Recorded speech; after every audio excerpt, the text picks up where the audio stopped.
Welcome everyone to Career Happy Hour. It's Andrew Beach, executive coach. I'm a teacher of self-education. I help professionals communicate value to find great opportunities faster, whether they're working or not. Today's live session is, wow, I want to find a new job, or I need to find a new job, or I have to find a new job. What is the first thing I should do? What is the very, very, very, very first thing I should do? And I'm going to talk through that here in just a minute. If you could, please let me know if you hear me okay. Just need to get my folks on Instagram dialed in. Don't like to leave those Instagram folks hanging. So if you could, please let me know if you hear the audio okay. Let me know in the chat if that's the case or not. And then we will get started on the topic. And by the way, you know, it's a great day for us to be getting together. Let me see if I can put this up somewhere where it won't be in the way, and so it won't bother you all. That's the problem with some of these tools that I'm using. Often it's not an exact science, if you know what I mean. But you know, this is where I am being vulnerable and saying that sometimes I don't even have everything figured out, but I do have some perspective and some things that I can offer you. And I'm certainly willing to talk to anyone. If you're interested, you're welcome to look in the description, and there's a way that you can contact me through a application process. So there's an application for coaching that you can fill out. Depending on what you need and your needs, I can develop a program that meets those needs. So I'm not going to talk about that here today, but one of the things I do coach on is how do I set up my first steps? What are the very first things that I should consider doing as a result of my situation? So I'm going to go live on Instagram here. So thank you for your patience. By the way, if you're joining, you know, regardless of which platform you're joining on, you can actually, let me go to, I got to get to my cancel, discard. You know, it's just one of those days, you know, I need to get to the right Instagram profile. So, but the idea here is because we're a networking community and we support each other in that way, it's important that you consider putting your LinkedIn profile in the description, in the chat, or in the comments, depending on which platform you're on, whether you're on Instagram, you're on LinkedIn. I think I'm also on YouTube. What's the other one? Twitter. Yeah, Twitter and Facebook. So I'm broadcasting now on my phone to Instagram, and then on these other channels via something called Restream. And I think Restream is a wonderful platform. It allows me to multicast to different places, and I find that super helpful. I just like it to be in HD if at all possible, and it isn't always the case that it's in HD. So sometimes the internet isn't kind to me. So those of you on Instagram don't have that problem because I'm going on my phone, and that typically goes in 1080p. So it's really nice. So put your LinkedIn profile in the chat if you want people to actually connect with you and have an opportunity to network, because networking is hard enough that you know, we need to have an easier way to do this thing called networking. And we're distributed. We might be working remotely. We don't know if someone will say yes. But the idea here is we want to have a way to make that easier. And one way we can make that easier is by these types of micro communities here on social, where if someone puts their stuff out there, that you will say yes when someone reaches out to you.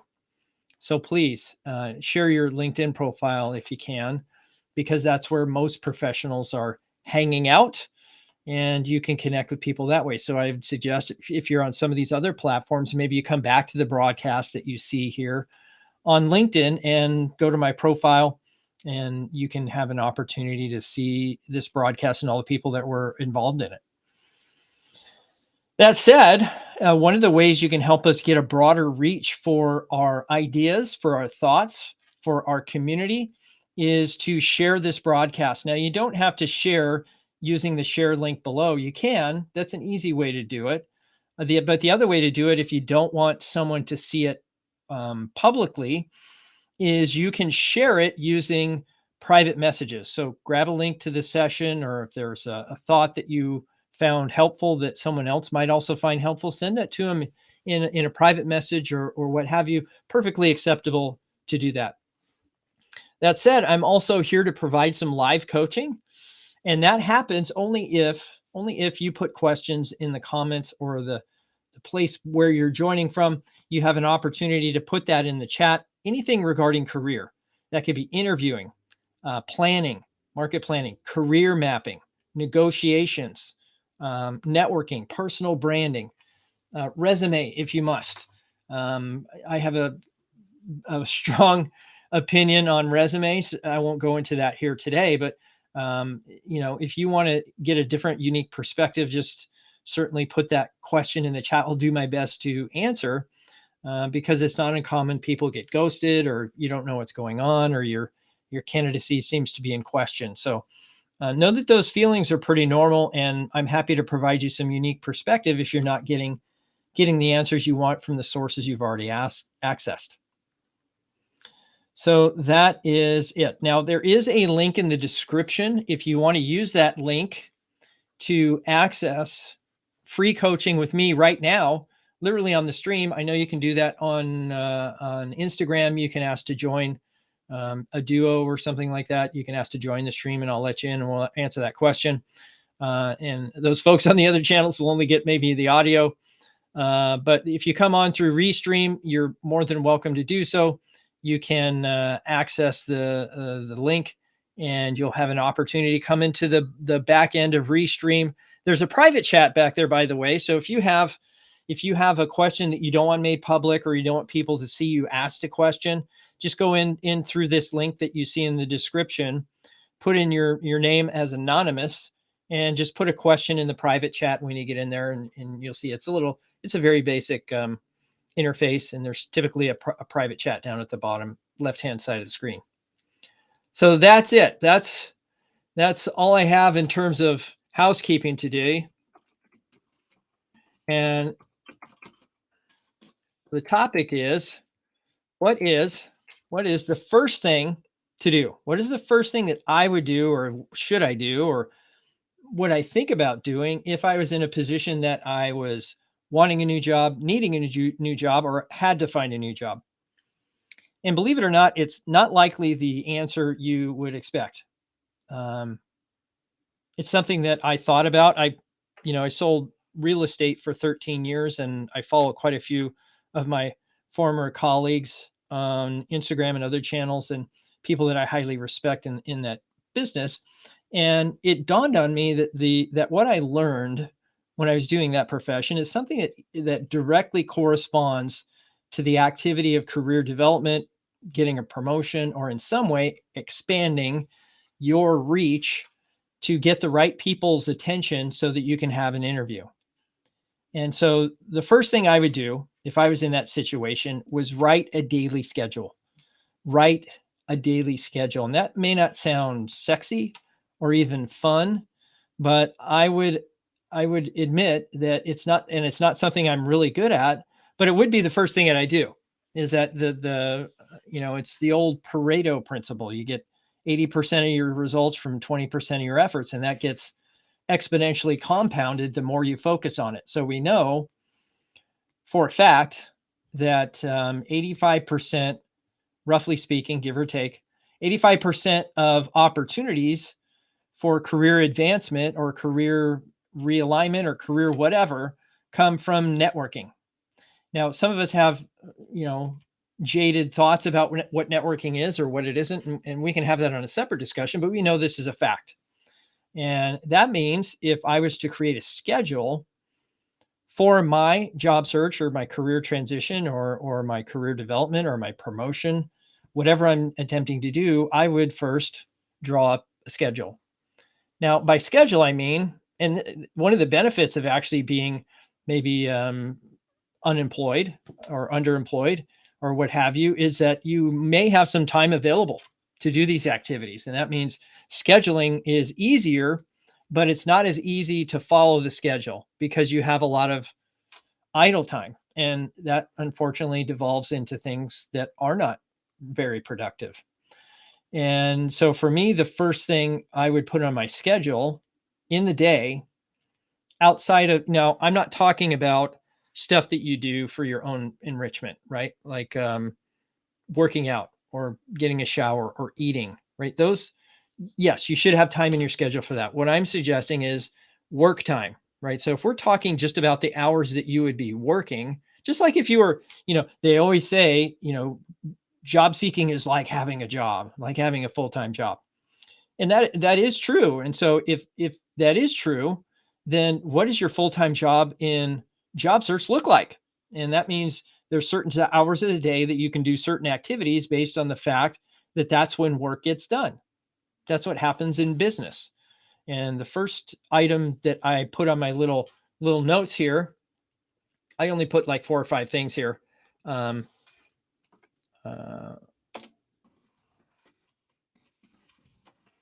I have 4, literally I have 4 things on this list, 4 things. And so if I was building a schedule, the first thing I do during that day, and I do these things in the order that I've listed them, networking with people that know you well. Networking meaning just having conversation, dialogue, reaching out, having a conversation with people that know me well.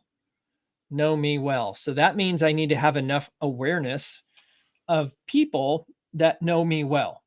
And so I start making a list, and there's likely maybe 5, 10, 15, 20 at the most people that know me really well, professionally speaking.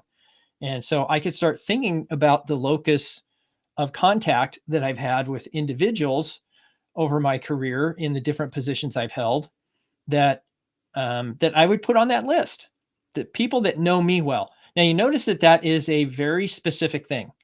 Someone that knows my professional capabilities well may not be a leader. It may not be somebody I worked with. It might be somebody that is a friend. So all those things are possible, but the determining factor is people that know me well, professionally speaking. And that doesn't mean they're going to help you. That doesn't mean they even like you or you like them. That's not the determining factor. The determining factor is, do they know you well, professionally speaking? And I'm going to start with that group of people. And so that's the first thing that goes on my schedule. So 8 o'clock rolls around. I've already done all my other stuff, my workouts, my all that, right? That's not part of the schedule I'm talking about. I'm talking about your work schedule. Okay. 8 o'clock rolls around. The first thing I'm going to do is reach out to schedule time, spend time in dialogue with people that know me really well, professionally speaking. Okay. The second thing on my schedule, after I've gone through that group of people, is networking with people you trust a lot, meaning people that I implicitly trust, that I put my life in their hands kind of trust. And so when I mean a lot, it doesn't have to be all consuming trust, but people you have a shred of trust that they would help you and you would help them in a bad situation or a challenging situation. Or if someone called you at 2 a.m. saying you needed a ride to the hospital because you fell out of bed or in your shower, well, whatever. I mean, there's so many scenarios we could run through. It's just not worth repeating. But the idea is you would have networking with people you trust a lot. Let's just say that you trust these people a lot implicitly. You might even have them in your will. I'm not going to go that far, but there's a shred of trust there. And that's a critically important component. So there may be people in list 1, people that know you well, and list 2 that you trust a lot, right? And so we're going to start first the ones that know us well, and then we're going to go to the list of people that we trust a lot. So yes, there may be overlap in these 2 lists, but there may not. And sometimes we have to look at those as 2 different lists, because there's people that I trust a lot that don't have any idea what I do professionally speaking or what my capabilities may be. Because the people that know me well, professionally speaking, know my professional capabilities. They're the ones that are most likely to recommend me. They're also the ones most likely to support me through a process in whatever capacity they can, because they know I have skill in that space. The people that I trust a lot are the ones that are going to help me develop communications outside the industry I'm coming from or outside the people that already know me professionally. It helps me communicate better to have conversations with that group of people. So that's the second thing I would do in my schedule. Now, how much time you spend in these activities is entirely up to you. Talking to those two lists of people once a day, an hour, 2 hours. I mean, I don't know how much time that's going to take to have those conversations. Some days you may have conversations, other days you may not. Okay. So that's the first two. The third one is kind of an adjunct, and that is following up with people that you've met. And so what is the purpose of follow-up? The follow-up is to get introductions from the people in the first two on my list, right? The ones that know me well professionally and the ones I trust a lot.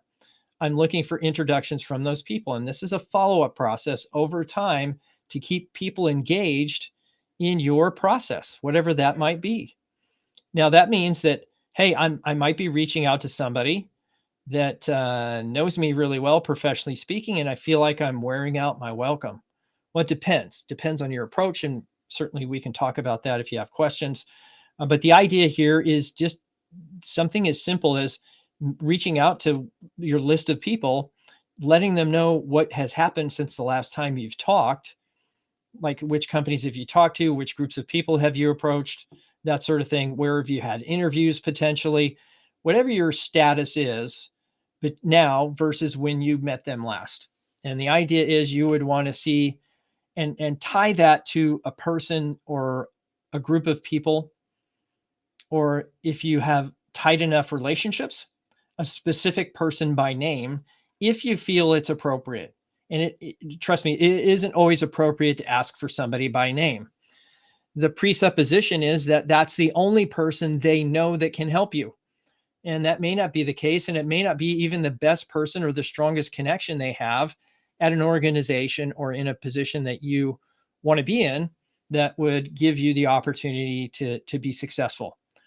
So I wouldn't limit it to a specific person unless you have a really tight relationship. Like if I was to look at the people that trust me a lot and know me really well professionally, that might be my wife. So I look at my wife and I say, hey, I'm looking to be introduced to this specific person. How well do you know them? I mean, that conversation would be very natural. However, I take that same conversation to somebody that knows me really well, professionally speaking, and I ask that kind of question, and I haven't talked to them maybe in 6 weeks. That's going to feel weird. It's going to feel weird in that, hey, are you stalking this person? How do you know I know this person? Right. So all these questions come in their mind. So just be cautious about using a specific name. So those are the three main things that I am thinking about is networking or having network conversations with people. First, that know me well professionally. Second, that I trust a lot. And third, that are introduced to me by those two groups, or in some way through a networking connection, I'm getting introduced to a valuable person, at least somebody I perceive to be valuable to my success.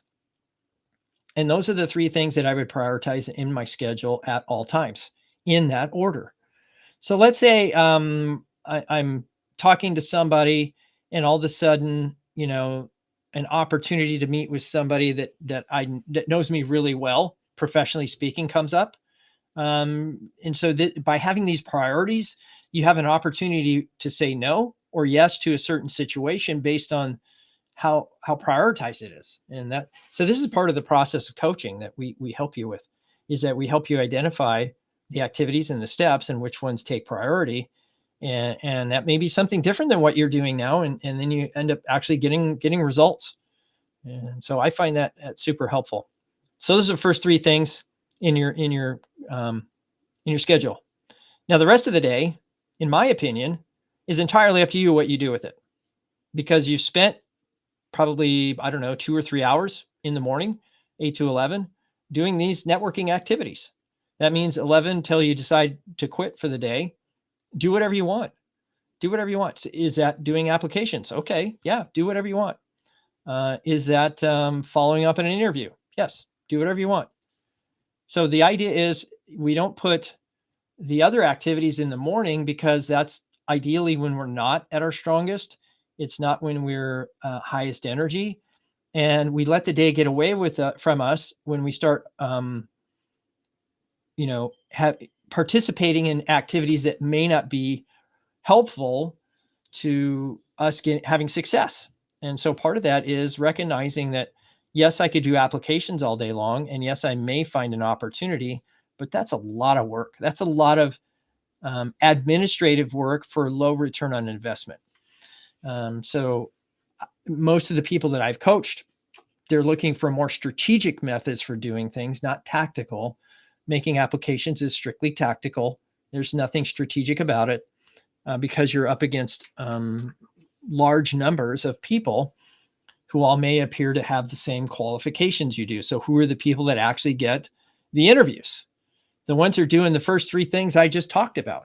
And whether there's an open position or not isn't relevant. What's relevant is you're reaching out to people that know you well, professionally speaking, and you're having a conversation, not about a job, but about them and you and the times you work together and all sorts of things that might lead to an introduction to an opportunity that's not yet posted, might lead to an opportunity to talk to somebody through an introduction, right? So there's other things that can come out of a conversation other than job. And actually job actually makes those conversations more difficult. When I come to people that know me well, professionally speaking, and all I do is talk about my need for employment, that may not be, or my need for a promotion or my need for a better professional situation, that may not be top of their list for them. Now, it may be top of the list for you, but it's not the top of the list for them. So that's something to consider. Again, if you have any questions, please put those in the chat. I'm happy to answer. Some of you are running up to situations where, you may or may not be getting traction. You may or may not be wanting to go back to office. You may or may not be interested in the work you're doing anymore. I mean, there's a lot of things that roll around in your head. You may be or may not be wrestling with doubt. I know I wrestle with doubt on occasion. That's not unique to any other human being but me. So I think that there is uniqueness in all of us. And that's one of the core values I have, is that every one of us is unique, just like everyone else. So, all we have to do is find that uniqueness, see how we can leverage it for positive benefit, and see who can make that a reality for us. Now, I'm not talking about companies per se, and I'm not talking about your resume cover letter. I'm talking about people. There's ultimately an individual person or maybe team of people that will be making a decision on your hiring or not, your promotion or not inside an organization. And yet so many of us don't participate or participate very little in this kind of professional relationship building to be a known commodity. Now, I'm not suggesting that you be arrogant and brag about yourself. No, I'm suggesting that you learn about others and share. Learn and share. Learning first, seeking understanding, developing a profile of what this person you're networking with or that you want as part of your professional network. Who are they? What are they good at? When you see an opportunity that fits their needs, are you forwarding it on to them? So there is a pay it forward mentality that should be prevalent in your networking approach. That just goes, I assume that stuff goes without saying, but sometimes we think networking is something it's not. It's the cultivation of a productive relationship. That's the best definition I've heard of networking, is cultivating productive relationships. And that means it's not about a job. It's not about getting something. It's about giving in order to gain. And that's something I learned in BNI when I was part of a BNI group for several years. And that was the prevailing wisdom. The wisdom is you give to get. And if you aren't giving, you're not getting. So there, and if you get too much, then what is the likelihood you'll get reciprocated, right? So the law of reciprocity is a strong thing that I think some of us miss. And that is be a giver first. In fact, there's a good book about that. It's called The Go-Giver. Everybody says, oh, that so-and-so, he's a go-getter. Well, I believe, and in this book, it affirms for me the fact that people should be go-givers. So you get because you give, not because you've gained through some sort of tactic or technique or, frontal assault, whatever you want to call it. Good. So please put in the chat if you have any questions. Happy to answer your questions. Makes this a little more interesting when that does happen. Good. Let's see here. Good afternoon. I would like to connect and network with you. Good. Excellent. Stephen, you're the best. I appreciate that. So just know if you're on Instagram or some other channel that Stephen Palladino here on LinkedIn specifically is interested in networking with anybody that's willing to reach out to him. And he will evidently, looks like it says, say yes. Same is true for Stephanie. Thank you, Stephanie. You're wonderful. Likewise, Stephanie Morris is her Stephanie. Looks like Stephanie Lynn Morris is her LinkedIn profile. Yeah. So, I mean, the only thing I have, and I thank you for noticing that, Stephanie, the only thing I have is my consistency. And I don't certainly do this to gain anything. As I mentioned before, it's about giving. And if there's anything I can give to the attendees of these streams is some confidence, right? If I can give you just a little bit of confidence, I feel good. If I can give you just a little bit of clarity, I feel that good about that too. If I can give you one little piece of information or advice and you use it and you get good results, I'm happy, right? That's why I do these things. And, certainly there is the fringe benefit of getting recognition or brand or some sort of exposure. Yeah, I get all that. But it's not why I do it. I do it because I've been in the shoes of many of the people that watch these streams. I've been in those challenging situations myself, and sharing what I've learned and what I've helped others avoid by that learning is something that I don't think I should keep secret. And so I'm happy to share anything that you all want to know about. Good. So those are the things. So let's recap. There's 4 things in priority order that you should execute on a schedule that you write from 8 p.m. to 5 p.m., whatever that looks like. Whenever you decide to start and stop is up to you. But normal working hours for most folks is 8 to 5. And depending on your time zone, it might be different than that. So if you're trying to reach people in a different time zone, just recognize what their time zone is and when you can actually reach people, because that's during working hours. And, you can do an application at 2 a.m, but you not always can have a network meeting at 2 a.m. So that's why we save everything else for after you've done the strategic work of networking. Good. So 4 things go on your schedule. First, networking with people that know you well, professionally speaking. Second, networking with people you trust a lot. Third, getting introductions to people that you would be interested to know. And those introductions can come from outside your network. But generally speaking, it would be people in list 1 and 2, on number 1 and 2. And 4, the rest of your schedule should be filled with whatever else you need. And sometimes that's interview prep, right? All the things that you might consider in traditional job search, making applications, writing resumes, cover letters, follow up on interviews. Sometimes you have to have work samples or put together a portfolio, whatever that looks like. So that falls under everything else. And that comes after you've done the networking, and maybe even set a goal for yourself. Last year, I think we did the person a day challenge. A lot of you took me up on that. And so if you were to look at that as a milestone or a minimum standard, talking, meaning a dialogue with one new person each day, is maybe you don't start doing everything else, right? You're only doing the first 3 things until you've had one new conversation today. Now, a new conversation in my mind would be somebody you haven't talked to in the last 60 days. So if I talk to somebody that knows me well, professionally speaking, and it's been 60 days since I've talked to them, then that counts as a new person. So that's it. That's the teaching for today. Hopefully you've gained something from that. If you did, share this out with someone else you know. If you want to, you can certainly put some questions in the chat, the comments. I'll maybe catch up with those later. You're always welcome to find me on LinkedIn. In fact, I should probably have a little caption here with my LinkedIn profile on it. Maybe I should do that.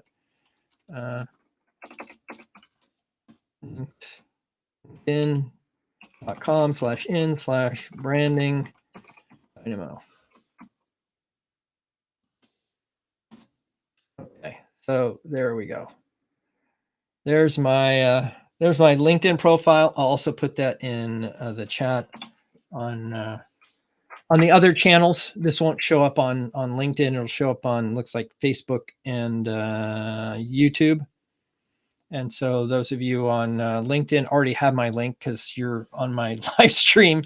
So just find me, send me a private message, or feel free to fill out the application for coaching, whether you're on any of these channels. That should be in the description of this video, or if you're on my Instagram profile, it's in the bio link. You can access it from there. All right, folks, have a great weekend. We'll see you next Career Happy Hour. If there's a specific topic you want to know about, would you let me know what that is? Sometimes it's difficult to find topics, and so your contributions are honored by me sharing or doing a whole session just on that topic for you specifically. Good. So here's a question from Stephen. Thank you, Stephen. Networking is the key to your job search. I also suggest attending virtual job fairs. Yeah, so virtual job fairs, just as a side note, is a networking activity. In fact, I don't look at it as a job fair. I look at it as a networking opportunity, a networking fair. I mean, call it whatever you want. It's a group of people there for a common purpose, and it's a great opportunity to network. Now, when these things are actually live and you went to a place and you had a job fair, then I always encourage people, take a stack of contact cards. That it's just a business card, but it's for contacting, not your business per se. So it's just your name, your phone number, your email, and your LinkedIn profile at minimum. Those 4 items is plenty for a contact card. And I would suggest trading those at job fairs, because eventually some of the people there will either find a job or they'll support you getting one as well. And so you find support and you find leads and you build new relationships with people who might end up at a target company on your list at some point in the future. So in terms of a virtual job fair, I look at that as what we would call top of funnel activity. And top of funnel activity means, hey, I go to the job fair, the virtual job fair. I see the people that are there that look kind of like me, maybe professionally speaking, or working at a company or have worked at a company I'd like to work for.